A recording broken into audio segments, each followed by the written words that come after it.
अस्सलाम वालेकुम ख़वातीन हज़रात, शुरू करते हैं आज का हस्बे हाल। मैं हूं जिसका मेज़बान जुनैद सलीम।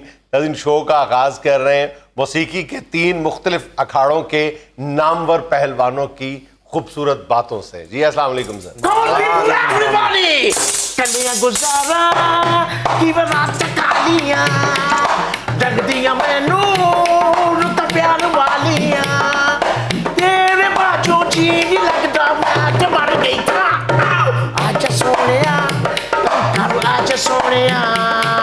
लुआ वाली पिंडी होवे, पोटा पोटा लम्मी होवे, हरी ते कचूर हो, सोनी होवे, पूरी होवे, विच होण बकरे दे पुटकियां पोटियां, नाले होण छड्डियां ते दूर दियां रोटियां, मक्खन दा पेड़ा होवे, लस्सी दा प्याला हो, पिंडियां दे नखरे ते गरम मसाला हो, पिंडियां बनाना भी ते कोई जानदा, इन्हां दा बनाना भी ते कोई बस कर भाई, की गल तेरे बस मसीकी होने के तेरे घर प्राहुणे आ गए, भिंडियां पकाउंदे विच टमाटर पकाए। जितनी डिशेस का आपने तफसील से जिक्र कर दिया ना, मेरा ख्याल पहलवान जी जो है हमारे बड़े जो है वो जानवर नहीं हुए। जरा हिला के देख लें उस्ताद जी। हाँ नहीं, जिंदा है। क्या तारुफ पेश किया है पहलवान, फिर आइंदा तेल की मालिश करवा के यहाँ आ जाया करें। और हमारा क्लासिकी मौसीकी का तो ऐसा नाजुक काम है कि इसी के लिए कहा गया है ना कि ले सांस भी आहिस्ता के नाजुक है बहुत काम। इसी शेर पे अमल करते हुए एक सिंगर फौत भी हुए थे, उन्होंने सांस लेनी छोड़ दी। और मेरा ख्याल है कि इस शेर की वजह से आज तक आपने हस्बे हाल में एक अंतरा भी नहीं गाया। तो आपने हमें अखाड़ों में घुसा दिया है। अरे ये तो चलो है ही अखाड़े का माल है, मगर हमें तो आप खुदा के लिए एयर कंडीशन कमरे में ही रहने दीजिए। मेहरबानी आपकी। हम तो आज आपको मुबारकबाद देने के लिए आए थे। ये क्या कहने पूरी दुनिया में शोर गोगा है कि हस्बे हाल एक ऐसा प्रोग्राम है जहाँ पे क्लासिकी मौसीकी को बड़े ही उम्दा अंदाज में फरोग दिया जा रहा है जी। और जुनैद मियां, आपकी काविशें रायगा नहीं जाएंगी। जिस तरह किसी न किसी दिन कौमी असम्बली में जमात इस्लामी 120 सीटें लेके हुकूमत बनाएगी, बाबा बिल्कुल उसी तरह क्लासिकी मौसीकी भी पूरी दुनिया में एक दिन राज करेगी। अरे जिए आप साजी जिए। ये तो ना राज करने वाली बात हुई ना। लो दिल मत छोड़िए, मैंने कब कहा, ये ना हो कि कहीं दिल छोड़ के पार्टी बदल ले। बाबूजी को परले का तो पता करो कौन है, हालात नहीं ठीक आजकल। नहीं, बाकी इनका तारुफ तो करवा दे। आज आपके उस्ताद मुकर्रम की जगह ये मखलूक ये तशरीफ लाए हैं, बताएं तो सही है कौन। चांद गाड़ी दा किराया कोई नहीं सी खान साहब कोल, ते ड्राइवर नु अंदर ही ले आए ने। मैंने तो बंदा लग नहीं रहा, लकड़ दा मोटरसाइकिल लग रहा है। बाबूजी ਇਹੋ ਜਿਹਾ ਬੰਦਾ ਗੁਰਦਾ ਵੇਚ ਕੇ ਨਾਨ ਛੋਲੇ ਖਾਣ ਡਿਆ ਹੁੰਦਾ। सन 80 तो पहले बाबूजी इंज दियां स्त्रियां हुंदियां सी। और किसी के दिल में कोई जुगत नहीं, हमें पता है शोखे बैठे हुए हैं, शोखे। दसो तो सही खां जी कौन है, दसो तो सही ना। मैं कहा कोई किस्त वाला है, कोई किस्त लेने आया। हमारी बात तो वही रह गई, आपकी अपनी दिल लगी शुरू हो गई। जुनैद मियां, ये हमारे मालिक मकान है सदीकी साहब, आपके पास एक झगड़े की तस्फीर के लिए आए हैं। जी जी बताएं। किराया यूं तय हुआ था कि हम इनके घर में रहेंगे और किराए के एवज हम इनको गाना बजाना सिखाएंगे। तो जब तक इनको गाना बजाना नहीं आता, हम बगैर किराए के उस घर में रहेंगे। अब ये सिर्फ 1 साल के बाद ही कहना शुरू हो गए हैं कि गाना बजाना हमें आ गया है, अब किराया शुरू कीजिए। भाई इनको समझाइए कि गाना बजाना तो एक ऐसी चीज है जो सारी जिंदगी नहीं आती। यानी आप सारी जिंदगी बगैर किराए के रहना चाहते हैं। भाई ये अब हमारा कसूर तो नहीं, ये तो मौसीकी का कसूर हुआ और इनके शौक का, जिन्होंने मौसीकी को हाथ डाल लिया। और गाना भी उन्हें सिखाने जिन्होंने साइकिल चलानी नहीं आती। देखो नहीं वो छोड़े, मुझे समझ नहीं आता अगर ये गाना सीख भी गए तो ये गाएंगे कैसे। मियां, हकला हमेशा गाते हुए ठीक हो जाता। बिल्कुल सही। वाह वाह। मैंने सुना इनकी बड़ी बड़ी मूछें होती थी, यूं यूं करके झाड़ ली। भाई ये यूं करने से मूछें जड़ी नहीं, ये थोड़ी सी जो निकली हैं इसीलिए तो निकली हैं। एक जगह को मूवमेंट देते रहते हैं। मैंने सुना किसी कॉन्सर्ट में गा रहे थे तो सारों ने खड़े होके कहना शुरू कर दिया मैनू जंगली कबूतर खुआओ। लकवा दसो तो सही कौन है बांग्लादेश का बैठा? बताया तो है कि हमारे मालिक मकान ने। अच्छा और इनको समझाइए खुदा के लिए कि किराया अभी नहीं बनता, कम से कम चले बहुत बहुत खींच के अगर बात की जाए तो 10 साल तो कम से कम नहीं बनता। तो भाई खान साहब हमने गाना सीख लिया, हमें किराया दे। हाँ सर, जब उन्होंने कह दिया कि गाना मैंने सीख लिया तो किराया शुरू करें। भाई अभी तो उनका सारे गामा सीधा नहीं हुआ। उनका भी सारे काम सीधा नहीं हुआ कि वो खुद सीधे हो गए आपके साथ। देखिए जरा खुदा के लिए ऐसे मत कीजिए सदीकी साहब। अभी तो भाई सारे गामा पा ये पक्का करना पड़ता है। जब तक ये पक्का ना हो हम इसके ऊपर मौसीकी की तामीर कैसे शुरू कर दें? सारे का पता नहीं सा सानी दा पमा करे सा हो गया सही जाओ किराया। ओए ये तो जेड़ा पिछले साल तुसी नहीं रहे ओदा भी किराया बनता है। मुझे ये बताएं वायदा था क्या कि आपने इनको सिखाना था या इन्होंने आपको सिखाना? क्या बात कर रहे हैं आप इतने बड़े उस्ताद की यहाँ पे अपनी महफिल में ठट्ठा लगा रहे हैं। सर उनकी सारे कामों में भी बड़ा दम था, बड़ा दम था। कहिए जरा दोबारा।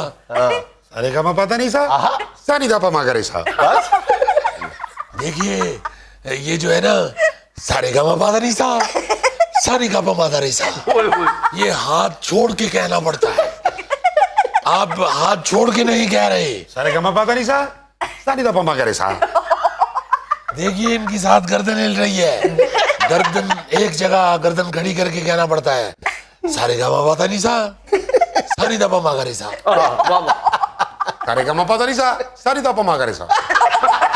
मुझे लगता है अब उस्ताद जी ने ये शर्त रखते नहीं है कि बगैर मुंह खोले कह के दिखाए। तो फिर फन की मेराज तो यही है कि मुंह बंद करके भी कहा जाए। ये क्या बात हुई? बकवास नहीं करो, आपको शर्म नहीं आती? आप उस्ताद से मुकाबला कर रहे हैं। हमने जिनसे लखनऊ में सीखा था आज भी अगर कहीं हमें पता चल जाए कि वो लखनऊ में बाईसाइकिल पे जा रहे हैं तो हम फौरन पैदल हुए लेते हैं।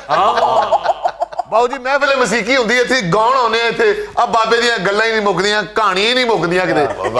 क्या गाना गाने आते हो तुम? हमसे ज्यादा गाना आता है आपको। अब बाबा पिंड मुकाबला आया 15,000 रुपया जितया ही। ओ भाई कादा मुकाबला है? गधा उठा के बस पे चढ़ाना था। अब लो बाबू जी बाबा जी बदते जाते फिर हैं गधा चढ़ाना सी। बाबू जी उत्थे गाना गाया नाल सप मारिया तो 15,000 दिता सानू उन्हां लोकां ने। सांप मारा? एडा सारा सप आ गया पिंड भजन लगा इनू। मैं कहा भजो जवानो उत्थे ही मारिया मैं इसे नाल चिमटे में सुट के आया परा खाले।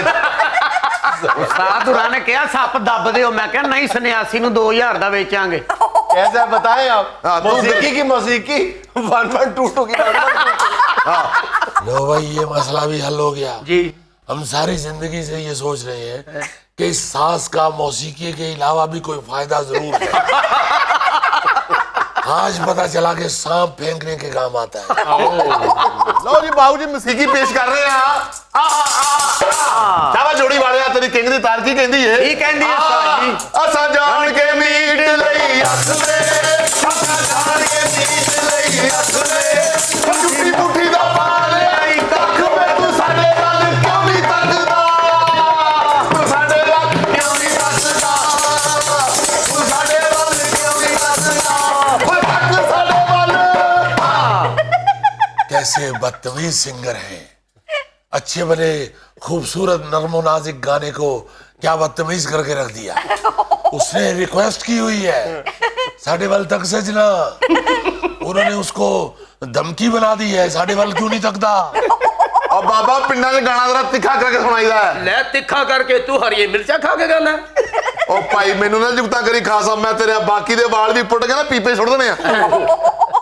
अब बाबू जी ਇਹੋ ਜਿਹੇ ਸ਼ੋਹੇ ਬੰਦੇ ਤੁਸੀਂ ਬੁਲਾ ਲੈਂਦੇ ਹੋ ਨਾ ਆਪ ਗਾਉਂਦੇ ਆ ਨਾ ਕਿਸੇ ਨੂੰ ਗਾਉਣ ਦਿੰਦੇ ਆ। और सर जी ये गाना गुना छड्डो तो मेरा किराया ते लेके दियो। ਕਹਿੰਦਾ ਰਿਹਾ ਮੈਂ ਵੱਡੇ ਉਸਤਾਦ ਹਰਾਂ ਨੂੰ ਕਿ ਸਹੁਰੇ ਕੋਲ ਜਾ ਕੇ 18,000 ਰੁਪਇਆ ਫੜ ਲਿਆਓ। ਉਹ ਨਹੀਂ ਮੰਨੇ ਹੁਣ ਭੁਗਤੋ ਤੁਸੀਂ। कौन नहीं मन रहे, उस्ताद जी या सौरे? उन्होंने रिश्ता पता नहीं कैसे दिया हुआ है, उधार कहाँ से देंगे? अच्छा उस्ताद जी, आज आपके साथ आए क्यों नहीं, बताएं तो सही ना। हमारे व्यूअर्स बहुत मैसेज कर रहे हैं उनके बारे में, कहाँ रह वो गए? घर में विराजमान है। हाँ, उनको जानबूझ के नहीं हम साथ लेके आए, क्योंकि घर में हमारा कोई सामान तो है नहीं। हमें खौफ है कि हम दोनों बाहर आ गए तो ये बाहर से ताला ना लगा दें। हाँ, अगर गाड़ी में कोई सवारी ना हो तो जिस तरह लिफ्टर गाड़ी उठा के ले जाता है, इसी तरह घर में अगर सामान ना हो तो कोई भी कब्जा कर सकता है। इसलिए हम उन्हें सामान के तौर पे घर छोड़ आए हैं। उस्ताद जी ना वो कपड़ा हो गया जो सवारी बस की खाली सीट पर रख देती है कि ये सीट मेरी है। नहीं भाई, हमने किराए में लिया हुआ है मकान, ऐसी बात नहीं है। और जो तय हुआ है किराया, उस पे ये मुकर रहे हैं।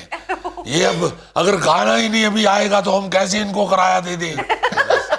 वो अच्छा वाला गा रहे हैं, आप बताएं कौन सा गाना गाए वो? जी गा देंगे, बिल्कुल गा देंगे। दसो केड़ा गाना? ਉਹ ਬਾਬਾ ਜੀ ਕਿਹੜੇ ਪਾਸੇ ਲਾਉਂਦੇ ਉਹਨੂੰ ਵਿਚਾਰੇ ਨੂੰ, ਚੰਗਾ ਭਲਾ ਕੋਟ ਰਫੂ ਕਰਦਾ ਸੀ। मौसीकी अभी आपसे बहुत दूर है, क्या कर रहे हैं आप? चलो अभी नितारा हो जाता है, आप मुर्शिद को सुना दें। ये सुनाइए, उस्तादों की गजल है, उस्तादों की। मैं होश में था तो फिर उस पे मर गया कैसे। कोरोना से, मेरे ख्याल कोरोना ये से। जहर मेरे लहू में उतर गया कैसे। लो मैं होश में था। वाह, सादे में कर रहा हूँ। शिबली, जी उस्ताद जी। शाम वाली चिंची पकड़ के घर आ जाना है। उस्ताद जी बात तो सुने। हेलो उस्ताद जी। ਉਹ ਬਾਬਾ ਜੀ बात सुने, वो चिंची का नंबर तो बता रहे हैं, PK 707 है। नाज़रीन, यहाँ मुझे लेना एक छोटा सा वक्फा, हमारे साथ रहिएगा।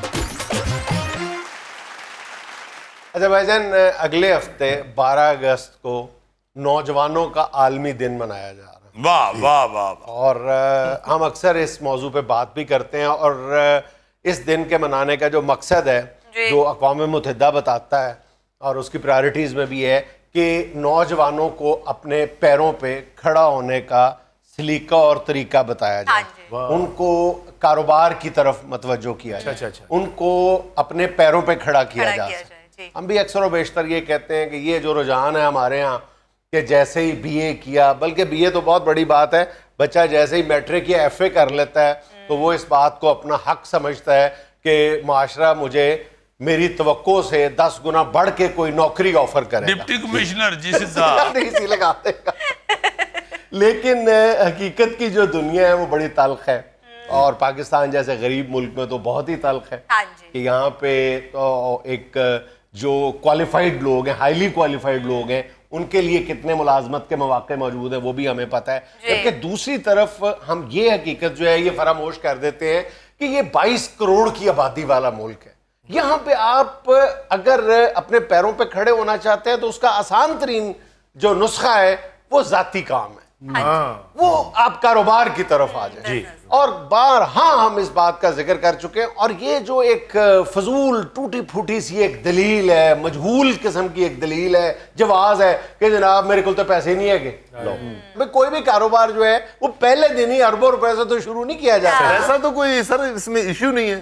मौला खुश रखे, भाग लगे रहने तो मिल जाते हैं। जी, आज इसने कह दिया है कि पैसा कोई इशू नहीं है, तो हम प्रोड्यूसर साहब से कहते हैं, अपने ऑफिस की मैनेजमेंट से भी कहते हैं कि इसको बेशक मंथली जो इसकी सैलरी है वो ना दिया। नहीं वो इशू है, वो इशू है, वो एक अलग इशू है, वो एक अलग। वैसे पैसा इशू नहीं। अच्छा, प्रॉब्लम आप पता है क्या है यार, अब इस बात की जो संगीनी है ना इस मसले की, उसको शायद समझने से कासिर है। हम देखो, पाकिस्तान, ये बड़ी अजीब बात है जब हम बार बार कहते हैं कि पाकिस्तान में नौजवानों की एक बड़ी तादाद है, तो हम कहते हैं कि यार पाकिस्तान में क्यों, पूरी दुनिया में क्यों नहीं, लेकिन है। अब देखें, पाकिस्तान में 15 से लेके 29 साल के जो नौजवान हैं वो हमारी आबादी का 29% बनता है। यानी 6.25 करोड़ लोग जो हैं हमारे पाकिस्तान में, उनकी उम्रें जो हैं वो 15 से 29 साल के दरमियान है। लेकिन कभी गौर करे तो 6.25 करोड़ में से 6 करोड़ नौजवान जो हैं वो या फेसबुक पे बैठे हुए या टिकटॉक पे बैठे। अरे ये 6.25 करोड़ नौजवान है, ये भी उसी जुमरे में आता है। बिल्कुल यार, ये नौजवान है और क्या है? तो सर 52 साल उम्र है इसकी। उसकी जसामत देखो, 7.25 साल की मुश्किल लगता है। सर ਤੁਸੀਂ ਤਾਰੀਖ ਪੈਦਾਇਸ਼ ਦੇ ਹਿਸਾਬ ਨਾਲ ਦੇਖਣਾ ਹੈ ਜਾਂ ਤੋਲ ਕੇ ਵੇਖਣਾ ਹੈ? ਜੇ ਤੇ ਤੋਲੋਗੇ ਤੇ 8 ਮਹੀਨਿਆਂ ਦਾ ਹੈ, और अगर तारीख पैदाइश देखनी है तो गौरी ठीक कह रहा है। सर इसका जो बेटा है ना उसने अपने अब्बे से तगड़ी मोछ रखी हुई है। इसकी भी बहुत बड़ी मुझे थी, ये बेस बदल के आया है। यार नौजवानों के मुस्तकबिल का मसला है यार, आप लोग है ना। अच्छा नहीं, ये तो खैर आम तौर पे देखा जाता है ना, हम इस पर बात भी करते हैं कि हमारे नौजवान जो हैं वो अक्सर जो है फारग फिर रहे हैं। और ये भी कहा जाता है कि जिस नौजवान से पूछो क्या करते हो तो कहता है मेरा बड़ा भाई दुबई होता है। लेकिन हकीकत जो है ना वो ऐसी नहीं है। हमारे नौजवान जो हैं अब अगर देखा जाए बड़ों की निस्बत ज्यादा काम भी करते हैं और उनका एटीट्यूड जो है वो जिम्मेदार भी हो गया। और सबसे बड़ी बात ये कि जिसका हम बार बार जिक्र करते आ रहे हैं कई बरसों से अपने शो में कि वो नौकरी पर ना बैठे रहे, नौकरी की आस उम्मीद पे अपने साल, अपने पैसे, अपनी सलाहियतें ज़ाया ना करें, बल्कि कारोबार की तरफ आए। तो अल्हम्दुलिल्लाह अब नौजवानों में कारोबार का शऊर जो है ना वो बेदार हो रहा है। और ख़ास तौर पे इस बात का भी हम जिक्र करते हैं कि किसी कारोबार को, किसी काम को छोटा ना समझे। इसलिए आप बड़े शहरों में और छोटे शहरों में देखते हैं कि नौजवानों की एक बड़ी तादाद कारोबार की तरफ आ रही है और खास तौर पे फूड बिजनेस की तरफ आ रही है। नए नए आइडियाज लेके आ रही है। क्या बताऊं कि हमारे ये दुनिया टीवी के जो है उधर न्यूयॉर्क में हेड है आसिफ साहब, उन्होंने इधर चंद बच्चों को ना जी ये कॉफी का स्टॉल लगवाया।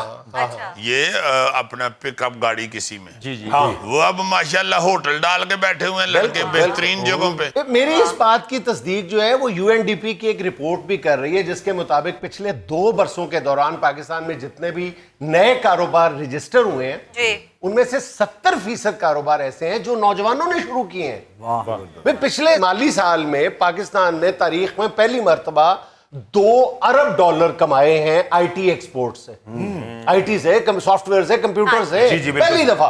और ये जो टारगेट है ये है, उम्मीद ये है कि अगले 2 बरसों तक गालिबन 2023 तक ये जो मालियत है ये $5 अरब टच कर जाएगी।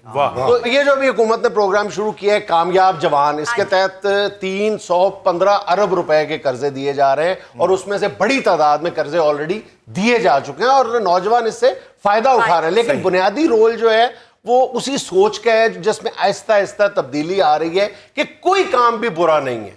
आज से चंद साल पहले कोई नौजवान ये तसव्वुर करता था कि वो एमबीए करके जो है वो चाय का स्टॉल बना लेगा या बर्गर बेचे, हाँ कुछ भी, या बर्गर का अच्छा एक खूबसूरत और मजेदार और इनोवेशन के साथ बर्गर बनाएगा। लेकिन अब बना रहे हैं। जी सॉरी, वो खुद काम करने भी जाते हैं लड़के, तो जो आसपास के लोग होते हैं वो तो ना पढ़ के चाय बेचने हैं। हाँ बिल्कुल। अच्छा हमारे यहाँ ना मीडिया का किरदार जो है ना वो भी बहुत ज्यादा मस्बत नहीं रहा। आज भी आप देखें कि अगर कोई पढ़ा लिखा नौजवान कोई भी काम शुरू करता है तो हम उसको हैरत की तस्वीर खुद बना देते हैं कि ये देखें को खातून है तो कहते हैं देखें जी खातून कारोबार कर रही है, दिखाते हैं हम मस्बत अंदाज में ही है, लेकिन हम उस पर तरस क्यों खा रहे होते हैं? भाई वो पूरी दुनिया में कर रहे होते हैं। एक नॉर्मल चीज समझना चाहिए। अगर पढ़ा लिखा नौजवान है वो किसी नए आइडिया के साथ आता है, कारोबार करता है, उसको अप्रिशिएट करना चाहिए। यार इंग्लैंड से पढ़ के आया बच्चा एक उमैर, उसने इधर आके तो ये हेल्दी फूड शुरू किया है।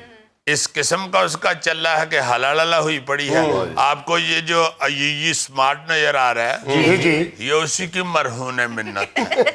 ये उस दिन मुझे कहता है थैला, कहता है जी बड़े बड़े नौजवान सारे आ रहे हैं नए कारोबार में। अपने भतीजे का कहता है मेरा भतीजा लंदन से पाकिस्तान शिफ्ट हो गया। मैंने कहा करता क्या है? कहता जी कारोबार करता है। मैंने कहा क्या? कहता जी वो नए जदीद तरीके से कारों के व्हील का उतारता है। यार बंदा पूछे ये कौन सा कारोबार है? नहीं वो बच्चा है ईमानदार, मजबूरन ये कर रहा है। ओदा हाथ टायर तो उत्ते जाता नहीं। वैसे व्हील कप को पकड़ता है और कलाबाजी लगाता है खुद कलाबाजी। सीसी भाई बड़े बड़े पढ़े लिखे लोग जो हैं वो बेचारे कोई आइसक्रीम बेच रहा है, कोई आलू चने यार बेच रहे फिर वही बात कर रहे हो, बेचारे कोई आइसक्रीम और छोटे छोटे काम। बेचारे नहीं है वो अल्लाह के फजल से मेहनत कश बच्चे हैं और उनको अप्रिशिएट करना चाहिए।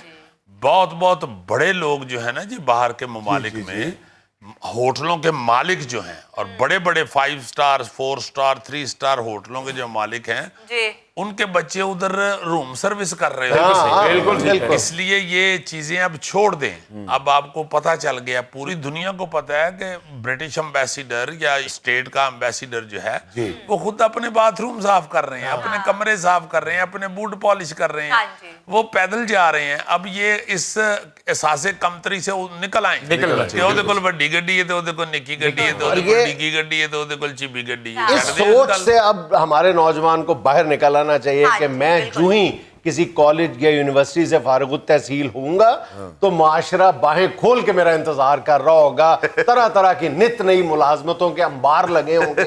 इस सोच को अब खत्म कर देना चाहिए।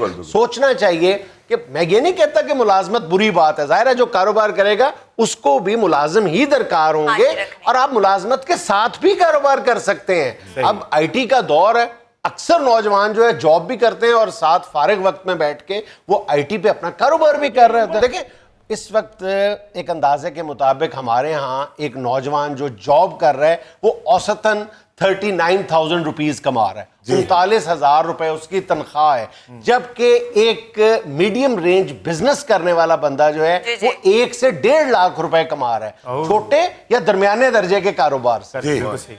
यार आप इस बात से अंदाजा लगा लेना कि हमारे यहाँ नौजवानों में बेरोजगारी की शरह वैसे जो है वो 4.7% है, लेकिन पढ़े लिखे नौजवानों में जो बेरोजगारी की शरह है वो 6% है, इसलिए कि वो मुलाजमत के इंतजार में हाथ पे हाथ रख के बैठे हुए हैं। नहीं जी अब तो देखे ना सीधी सीधी बात है कि आपके पास सोशल मीडिया हाँ है, इंटरनेट है, अब आपको पब्लिसिटी की या आपको दूसरी चीजों की जरूरत ही नहीं है, दुकान तक की जरूरत नहीं है, लोग घर में बैठ के काम कर रहे हैं और नेट के ऊपर उन्होंने अपनी पब्लिसिटी की हुई है।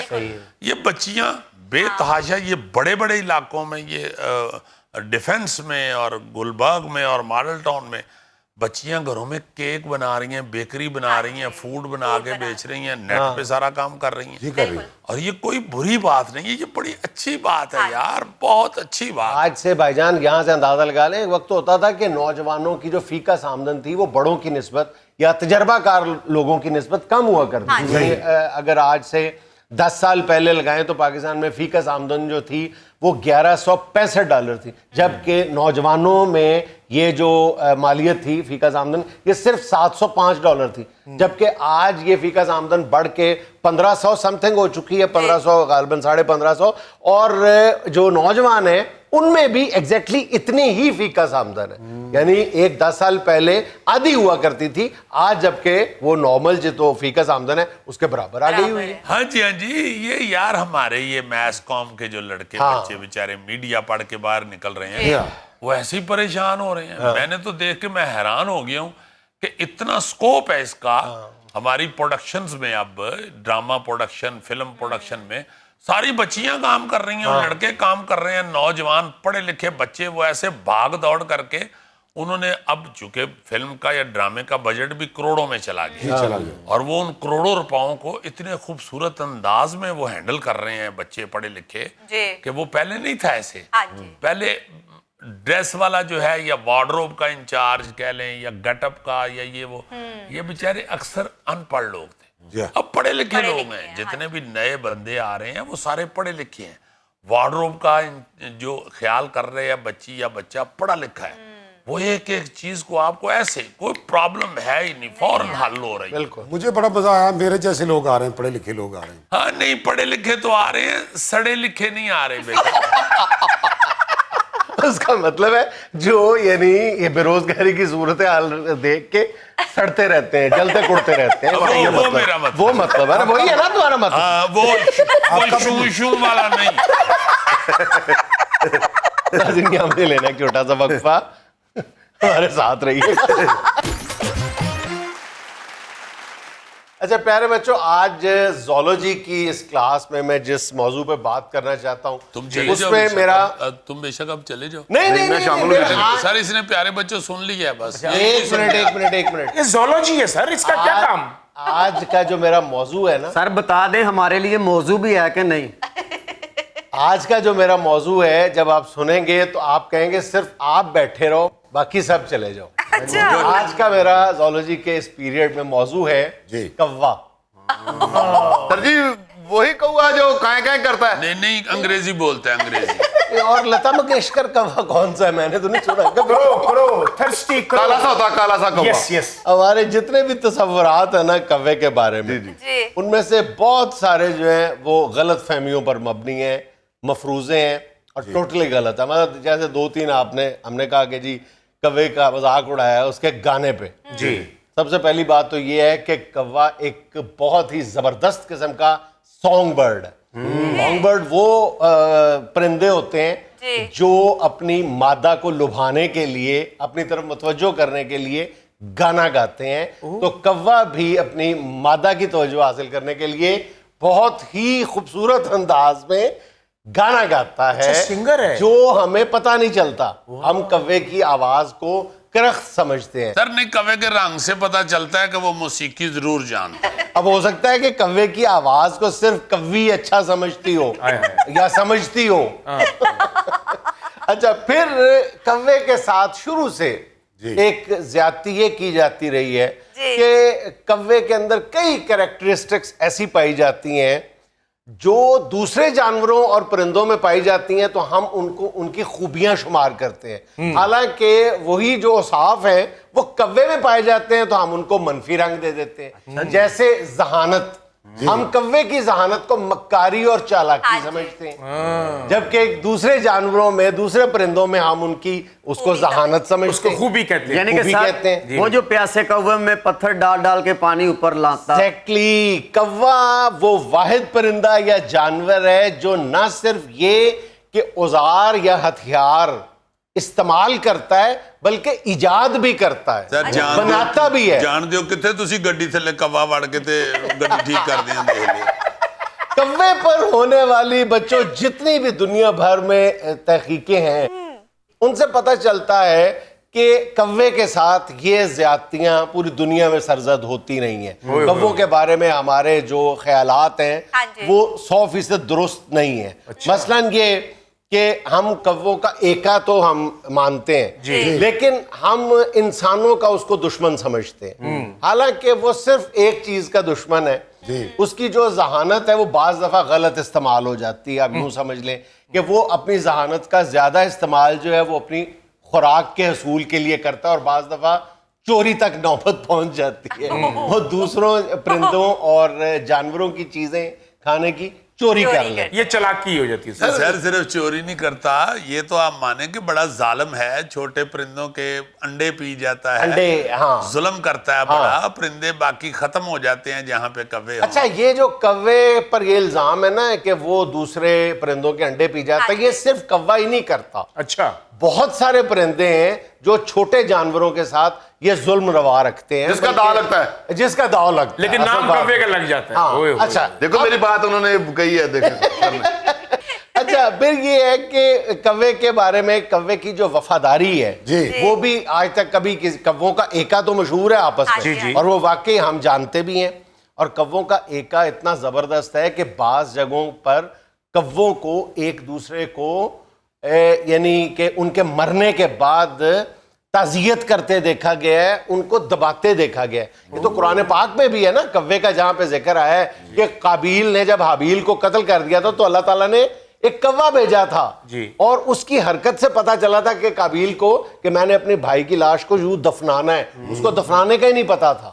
दफनाने का जो है ढंग ये अल्लाह ताला ने कौवे के थ्रू इंसान अच्छा, को। और वो आज भी लंदन के ब्रॉम्पटन के कब्रिस्तान में कहते हैं, एक तहकीक में है कि वहां पे कुछ कौवों की ऐसी कब्रें मिलती हैं जहां पे सराने पे पत्थर रखा गया था, जैसे इंसान कतबा रखता है।